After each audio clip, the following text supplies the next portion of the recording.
Hai pemirsa, apa kabar? Ketemu lagi dalam program Mingguan VOA Indonesia bersama saya Rifan Wiastono. Dan saya Virginia Gunawan. Nah, kali ini kami mengajak Anda untuk jalan-jalan ke negara bagian lain, yaitu Michigan. Yeay. Nah, di daerah Detroit dan sekitarnya itu ada 3 kota yang saat ini itu punya pemimpin Muslim ya, Van ya. Betul Saat sekali. ini kita ada di Hamtramck, salah satu daerah yang populasi Muslimnya itu berkembang pesat dalam beberapa dekade terakhir. Bener banget. Lalu ada Dearborn Heights, ada juga kota Dearborn. Dan kali ini kita ada di kota Hamtramck dan yang kayak dilihat di belakang kita ini ada mural-mural yang cakep banget, colorful, dan ini ternyata memang bagian dari proyek kotanya Hamtramck untuk menggambarkan keragaman dari komunitas Arab Amerika yang memang mendominasi itu di wilayah Hamtramck itu sendiri, Jen. Iya, kalau di Hamtramck sendiri demografisnya itu yang paling banyak itu sekarang adalah warga keturunan Yaman ya. Yaman, termasuk wali kotanya juga keturunan Yaman ya kan.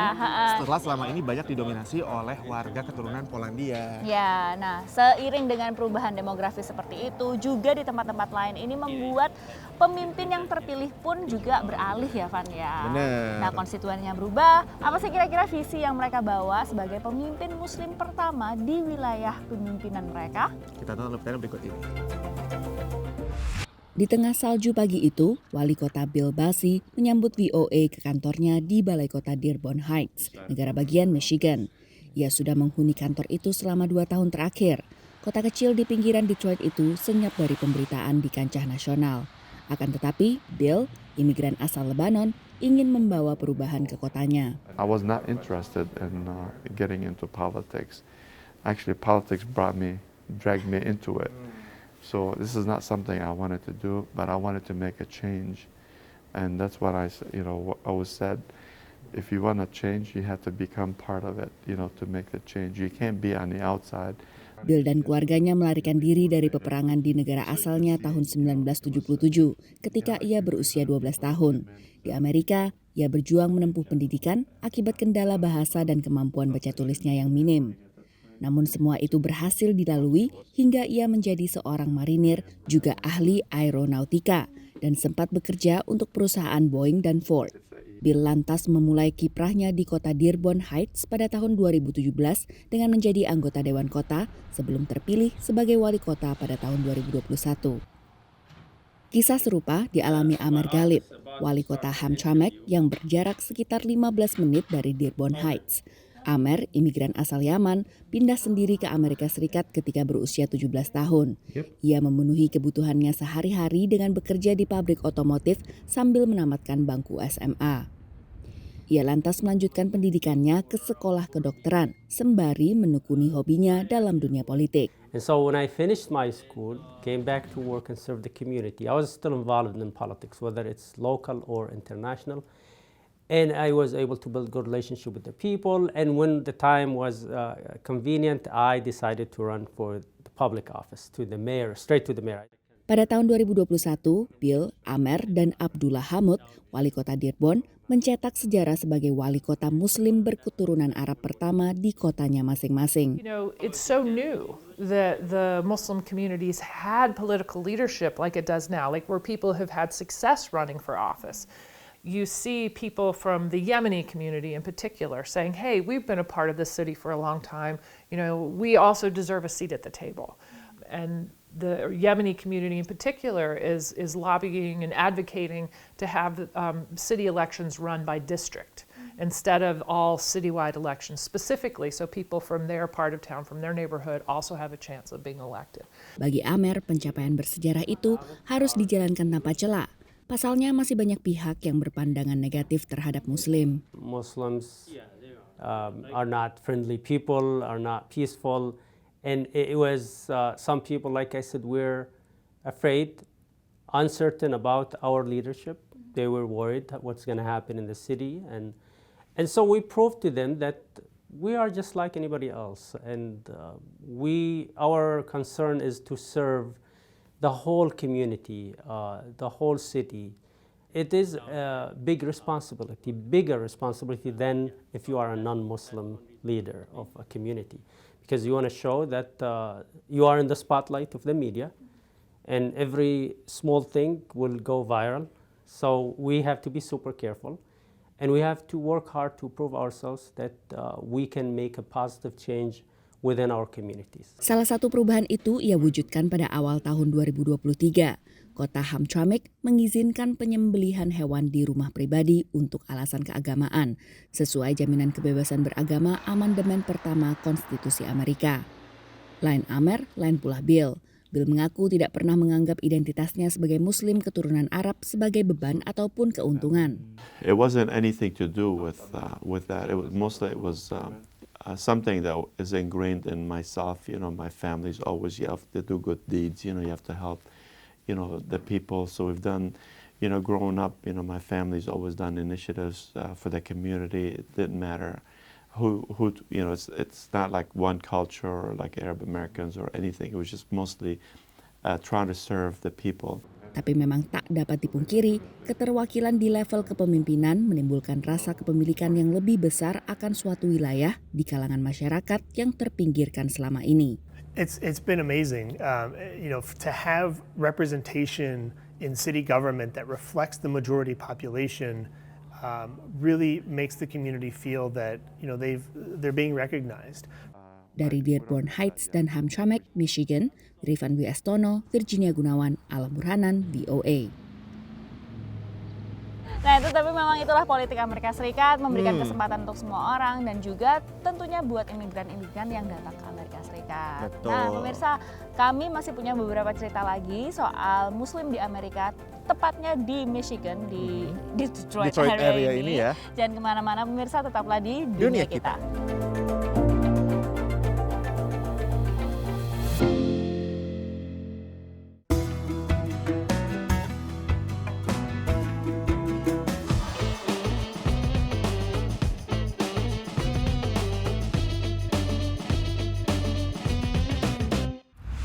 Pemirsa, kali ini kami sudah ada di salah satu daerah pertokoan yang ada di kota Dearborn, Michigan. Dan kalau bisa dilihat di belakang kita ini toko-tokonya banyak yang beraksara Arab. Ya, Ya. seolah-olah kita tertransport ke wilayah di Timur Tengah. Kami bertanya-tanya begitu ini ya. apakah Amerika atau bukan ya? Dan Kok juga beda yang kita banget temuin gitu. juga banyak banget dengan orang-orang berlatar belakang Timur Tengah, mulai dari Betul. Arab Saudi, ada juga yang dari Lebanon, Lebanon, dari Palestina. Suriah juga banyak. Betul, Jadi Yaman. jadi banyak banget keanekaragaman semenanjung Arab itu berkumpul di daerah Detroit ini. Betul mulai sekali. dari Dearborn, tempat kita berada saat ini, terus Hamtramck. Dearborn Heights sama Dearborn. Hamtramck. Jadi Iya. tiga daerah itu memang banyak banget populasi Arab Amerikanya. Dan memang ini sebetulnya nggak selalu seperti ini sih ya Jin ya. Iya. Dulunya sebetulnya yang menduduki atau berdiam mayoritas di sini. adalah masyarakat keturunan Eropa dari Jerman, dari Polandia. Polandia, dari Italia. Tapi seiring waktu beberapa dekade terakhir kemudian makin banyak imigran dari Timur Tengah yang akhirnya menjadi suara mayoritas juga di sini. Iya. ya kan? Nah, kita mau jalan-jalan nih ke salah satu masjid yang didirikan oleh komunitas Arab yang ada di daerah Dearborn ini dan merupakan masjid tertua, terbesar. Betul. Terapa lagi nih, Van? Nah, nanti kita cari tahu pastinya dalam liputan yang berikut ini.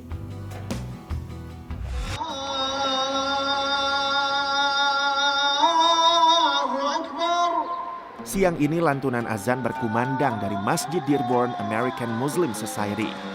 Dearborn adalah satu dari sedikit kota di Amerika Serikat yang mengizinkan azan melalui pengeras suara.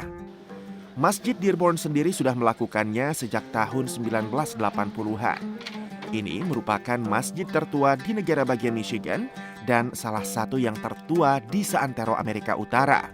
Many of the Muslims who were living in Highland Park were working for Ford Motor Company, so they moved to Dearborn, and they needed a place to worship. So they built the ground floor of this masjid back in 1938. Awalnya masjid ini tidak semegah sekarang.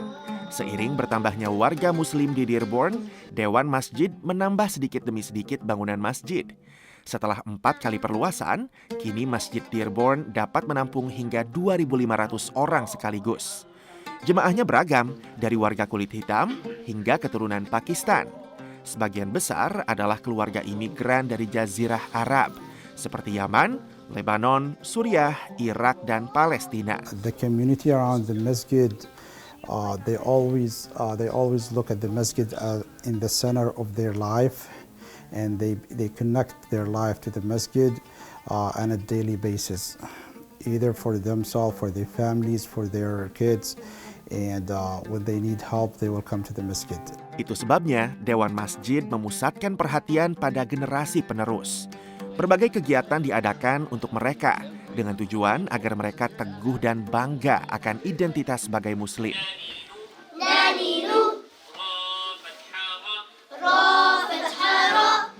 Ketika VOA berkunjung, ratusan anak sedang mengikuti kelas bahasa Arab dan studi Islam di beberapa kelas yang terletak di lantai dasar masjid. Sebagian lainnya mengikuti kelas hafalan Al-Quran di aula utama.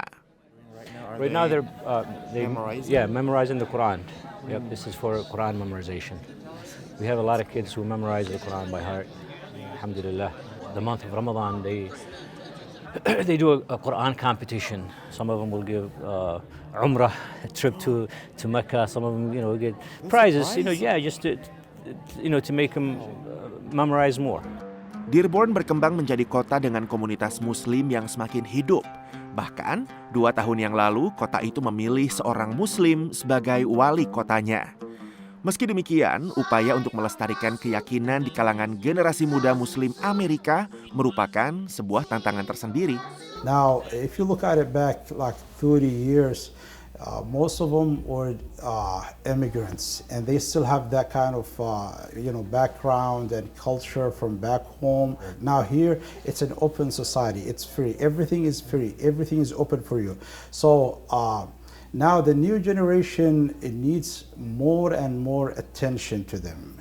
We're trying our best, and still we need a lot of help, and also we need to do more to teach our kids about Islam, about manners, about cultures. Rencananya, sebuah sasana olahraga akan dibangun terhubung dengan masjid untuk menjadi pusat kegiatan anak muda. We want this masjid not only to come and pray, we want them to pray, and also we want them to play. Instead of send them somewhere else to learn bad things, we want them it's going to be a community center for them, for their parties, for their education, for their praying, everything. Masjid Dearborn juga membuka pintunya bagi umat agama lain yang ingin memahami lebih jauh soal Islam dan ajarannya. Menurut penelitian Pew Research, Islam diperkirakan akan menjadi agama terbesar kedua di Amerika pada tahun 2040, dan Masjid Dearborn akan ikut berperan menjadi katalis pertumbuhan itu. Dari Dearborn, Michigan, Rifan Dwi Astono, Alam Burhanan, Virginia Gunawan, VOA. Setelah yang satu ini kita masih punya cerita-cerita dari kota Dearborn, Michigan dan Detroit area lainnya. Jangan kemana-mana, tetaplah di Dunia Kita.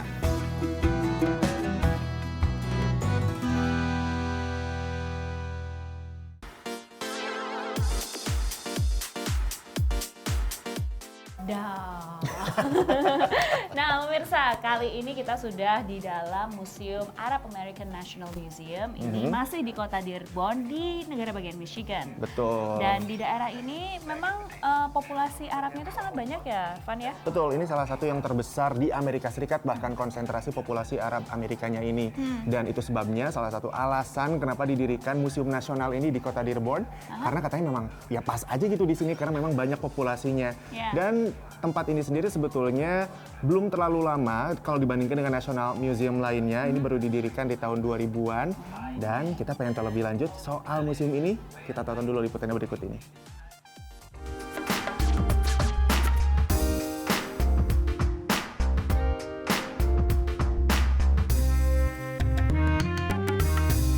Kota Dearborn di negara bagian Michigan adalah kota dengan proporsi warga keturunan Arab terbesar dengan konsentrasi penduduk Muslim tertinggi di Amerika Serikat. Di sini, Museum Nasional Arab Amerika, Arab American National Museum, didirikan tahun 2005. There's really nowhere else in the country where you have such a vibrant and large and continually growing Arab American population where you can walk right outside of the museum and be a part of the community. Inilah museum pertama dan satu-satunya di Amerika yang fokus mendokumentasi sejarah juga kontribusi warga Amerika keturunan Arab dalam kehidupan ekonomi, politik, hingga budaya. The main goal of the museum is to tell the story of Arab Americans. So from the earliest immigration of Arabic-speaking people to the U.S. in the late 1800s to community members who arrived in the last few weeks. And we try to encompass the full range of the Arab American experience. Matthew, yang keluarganya bermigrasi dari Lebanon ke Amerika pada awal tahun 1900-an, menjabarkan museum 2 lantai ini. All of the objects we have on display were donated by our community, and so they tell the stories of their own immigration. So over here you see, suitcases. This is what people brought with them when they came to the U.S. You see children's toys. You see these wonderful beaded shoes that came from Syria in the 1920s. So they are authentic, not the replicas of the... Yes, these are the actual objects that people brought with them over the years when they came to the United States. Mulanya, imigran Arab berdatangan ke Amerika pada awal abad ke-20 untuk mencari penghidupan yang layak. Angkanya berfluktuasi sebelum melonjak ketika Undang-Undang Hart-Celler yang membuka seluas-luasnya pintu imigrasi diperkenalkan tahun 1965 dan meroket pasca invasi Amerika ke Irak 2003. Secara nasional, menurut Arab American Institute, kini terdapat 3,7 juta warga keturunan Arab di Amerika. Umumnya, mereka yang bermukim di Dearborn berasal dari Lebanon, menyusul warga keturunan Yaman, Irak, dan Palestina. Serangan teroris 11 September 2001 tak dipungkiri sangat berdampak pada komunitas Muslim, khususnya Arab, di Amerika. Pemberitaan media yang semakin banyak membuat Islamofobia semakin melonjak. Namun, menurut Matthew, peristiwa itu tidak mewakili secara utuh kisah komunitas Arab di Amerika. The only time in the museum we really talk about the effects of 9/11, because when they built the museum, we didn't want the backlash of 9/11 to be the only story that people learned when they came here, because Arabs have been here for 130 years. So it's just we want to acknowledge that the 9/11 had a big effect on our community, but it isn't the whole story. Keutuhan kisah itu yang juga ingin diajarkan Kansa El Alami Canning, dosen bahasa Arab dan Perancis di kampus seni liberal Alma College, Michigan, kepada mahasiswanya. Kansa mengajak mereka tur ke museum itu sambil melukiskan perjalanan hidup mereka sendiri di atas sepatu kanvas. Kota Alma sendiri mayoritas dihuni warga kulit putih. The fact to come here and to be introduced to the Arab culture, even if it's one day, even if it's like for a short moment of time, it will allow them to have an idea about, yes, next time when we meet someone from this culture, at least we will know how to address them. That they're much more prominent than I would have guessed originally and deserve sort of a larger space in our culture and collective knowledge. Like I said, I am Lebanese, so I'm one of very few people who is Lebanese. There's like one other girl at my school who is also Lebanese. So like learning about Arab American history is really important because that's not something we're taught at my high school. That wasn't something we focused a lot on. Museum Nasional Arab Amerika berharap dapat menjadi ruang aman bagi para pengunjung, bebas dari rasisme, transfobia, homofobia, hingga Islamofobia. Dari Dearborn, Michigan, Rifan Dwi Astono, Virginia Gunawan, Alam Burhanan, VOA. Nah, pemirsa, sudah 30 menit kami menemani Anda dalam dunia kita episode kali ini. Tapi jangan khawatir, kalau Anda pengen nonton lagi episode ini atau episode-episode sebelumnya, mampir dong ke websitenya VOA Indonesia di www.voaindonesia.com atau ke YouTube channelnya VOA Indonesia. Ya, dan jangan lupa juga kami nantikan Anda untuk menjadi sahabat kami di media sosial. Ada Twitter, Instagram, Facebook dengan kata kunci VOA Indonesia. Dan kami nantikan juga pertanyaan-pertanyaan Anda. Ingin tanya soal apa di Amerika? Bagaimana misalnya Ramadan di Amerika? Bisa banget langsung kirim video pertanyaan atau usulannya lewat DM Instagram VOA Indonesia. Kalau gitu dari Dearborn, Michigan, saya Rifan Dwi Astono pamit. Dan saya Virginia Gunawan, sampai jumpa. Dah.